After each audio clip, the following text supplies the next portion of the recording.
এরা ইচ্ছা করে খুলে দিচ্ছে।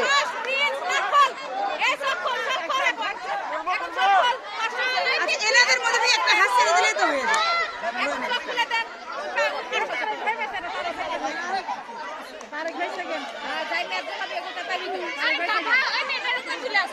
এই যে তুলে আছে সেটাই বললো করতেছে।